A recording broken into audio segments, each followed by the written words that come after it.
Alright guys, today I'm going to show you how to do a 4-inch residential gutter runoff system using just some stuff you can pick up at the local box store.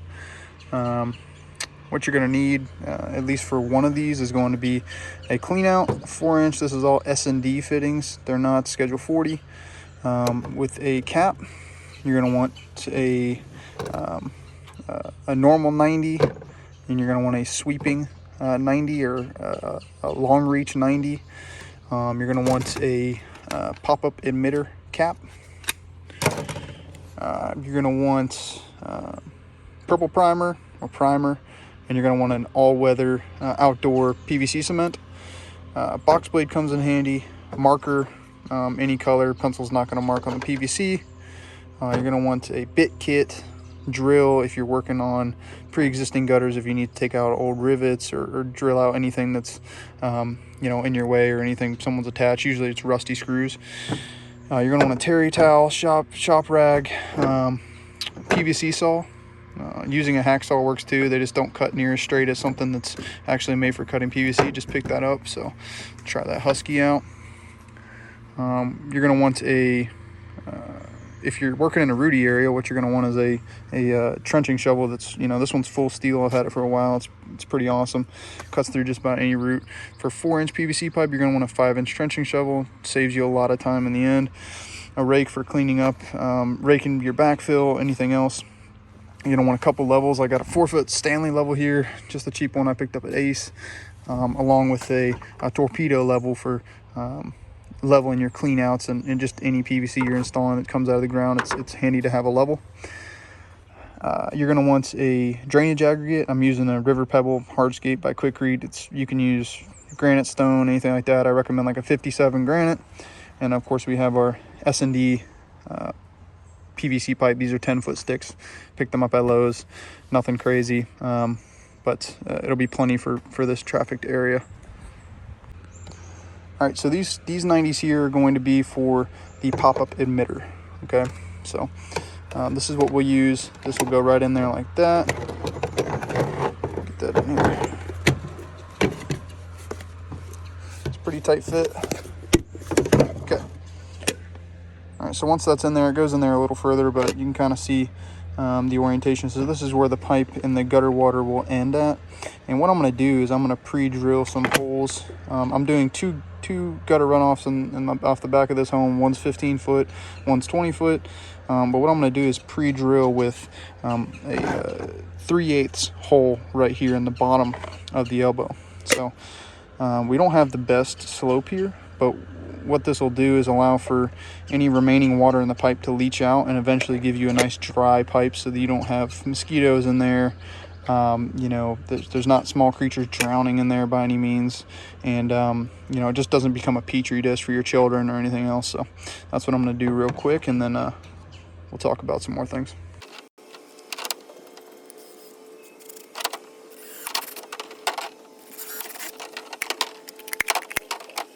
All right, you can kind of see nothing crazy, just a little 3/8 hole right in the bottom of that elbow. What I'm doing right here is removing the rivets from the gutter installers. That way I can bring the adapter up just a little bit higher.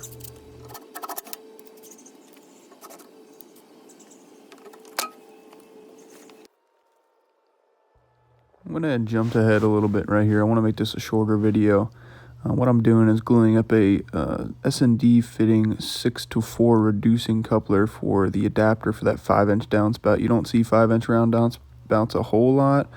And all I'm doing is just cutting a piece and gluing that 90-degree, that sweeping elbow onto that adapter. And that sweeping elbow helps so that you're not catching debris and everything else right at the bottom or the beginning of your gutter runoff system.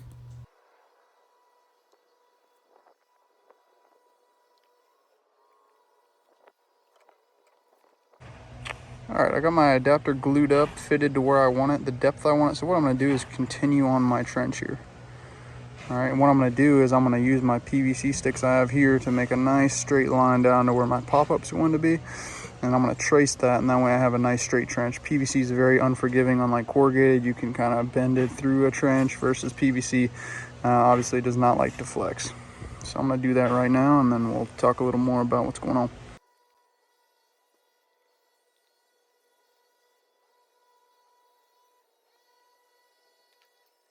The landscapers next door are going to work on that house. So if that's that trimming noise you're hearing, it's pretty loud. That's what's going on over there.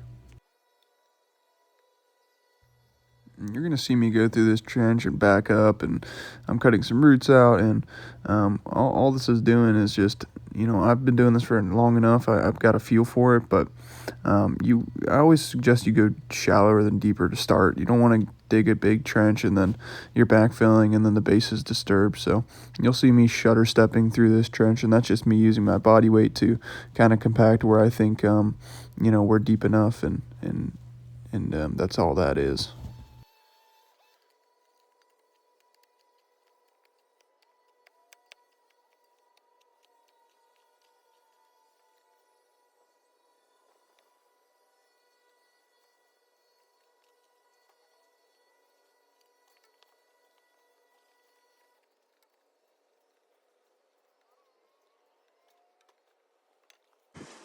All right, so the trench is nice and roughed in here. It's definitely straight enough to install some PVC. Might have to cut some out up here, but to determine where you want your pop-up, you want to make sure you have a break in the grade so that obviously your pipe has fall.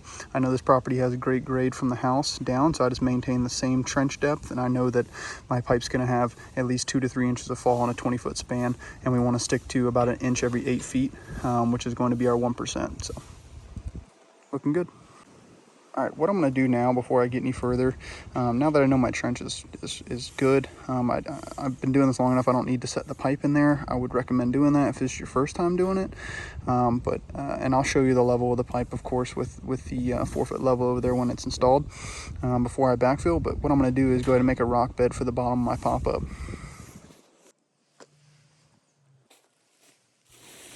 Just a quick note here. Look at the depth of the trench. It's not very deep. Number one is because we don't have a lot of grade to work with, and we have to start reasonably shallow up where the adapter is. And number two, I am aware that they are doing a back lawn here, and they're going to install grass over this. So they're going to bring in another 1 to 3 inches of topsoil. So just keep that in mind.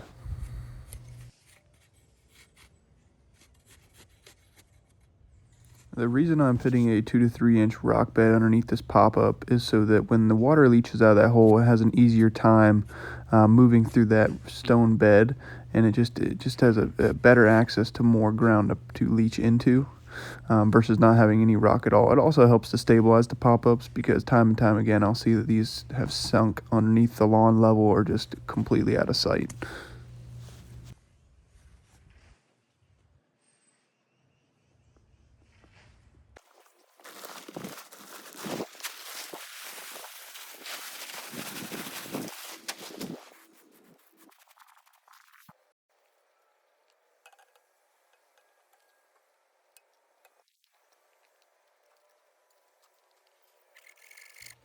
Alright, so what I'm doing now is installing this pop-up. I want it to be about 6 inches from the adapter. This is so they can access it with a garden hose and clean it out. It's a little feature that I like to do. It surely helps a lot. But all I'm doing is just making sure I keep the primer out of the dirt and keep my pieces out of the dirt and relieve them of any sand or any material that would get in the way. Sure helps a lot. And then all I'm doing is leveling that clean out with a torpedo level.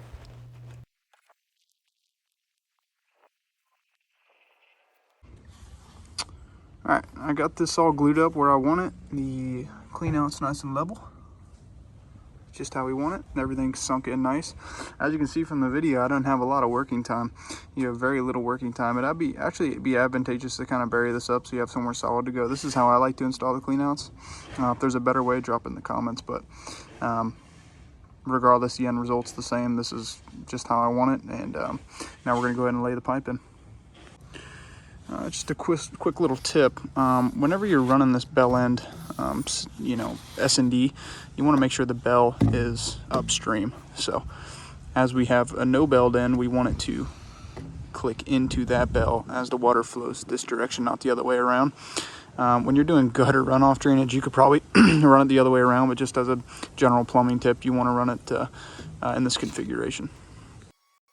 All right, what I'm doing here is getting the first 10-foot stick of PVC glued into the clean out. Then I'll make that all one big piece. I'll set it back in there, get it where I want it, and check the level on that, and then make some adjustments if needed.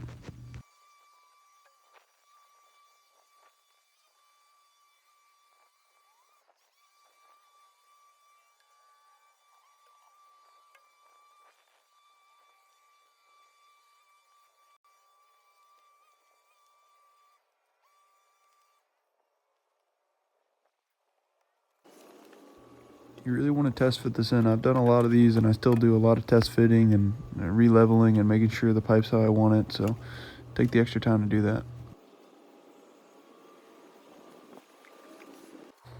All right, now it's time to get your hands dirty.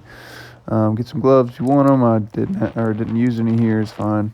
What I like to do is get a hand backfill on this adapter and this clean out. That way I know it's nice and level and how I want it, and getting all that backfill in those little cracks and crevices.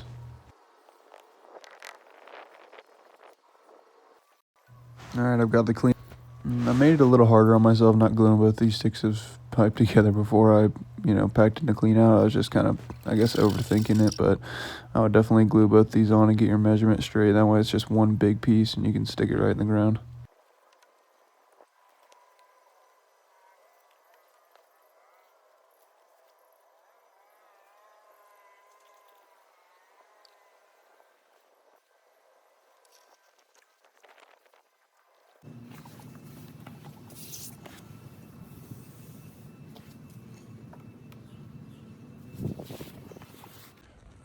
All right, we got the pipe set in.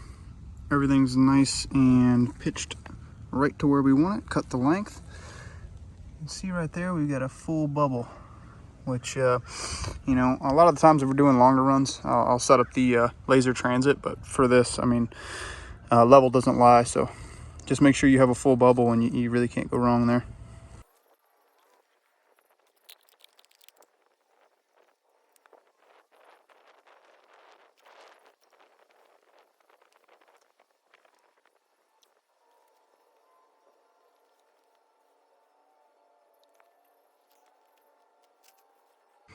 All right, I use the exact same process down here as I did up there. Got both sides primed for this short 90, and all I did was glue it, stick it on there with the torpedo level, and just give it a quick little adjust to make it nice and level. It's just a tiny bit out of plumb, but it'll be unnoticeable to the eye. That'll work out great. It's set in really nice. Just a quick note, this is where you can make a really big mistake.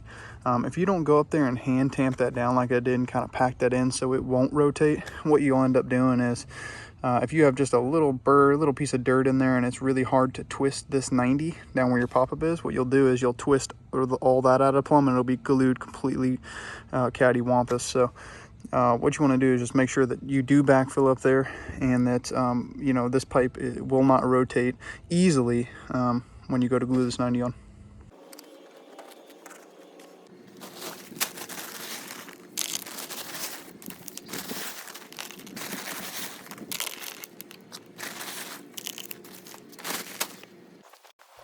All right, here I am installing the backfill on the pipe, and what I do is I make some small piles down the pipe, and it just helps pin it down. That way it doesn't float up. You don't just want to rake your dirt right on in.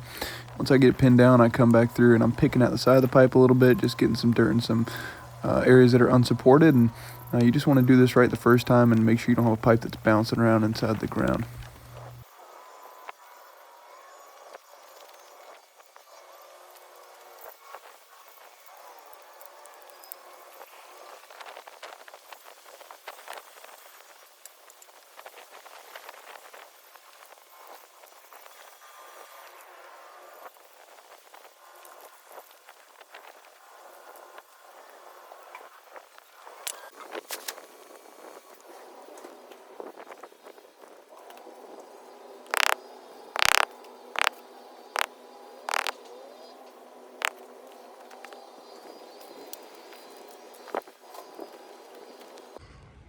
All right, here's a finished product.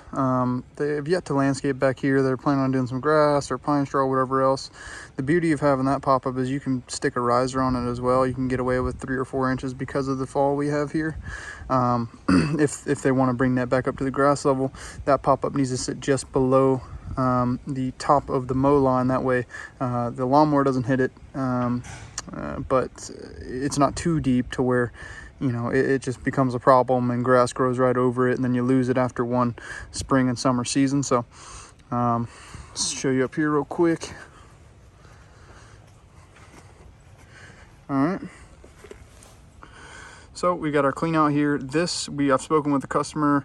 They may need to put a riser here, but they'll just need to get a male threaded end with a coupler, and then, you know, you can just thread another cap on there, no problem. But right now we're going to leave it like that. This turned out pretty good. It's not the best look in the world, but when the soil level's brought up back to here, you'll have about 1 inch of reveal on that. So in the end, it's what's proper for that 5-inch round downspout that I don't work with a whole lot. But this is just a quick little video, or quick little explanation to kind of show you what goes into installing one of these, and it's really not that hard.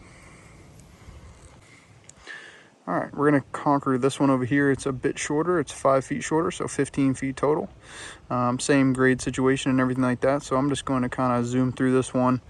And if you want to stick around, cool, but you have all the information you need from this one over here to install these yourself. And if you have any questions, comments, concerns, or anything, leave them down below. Thanks.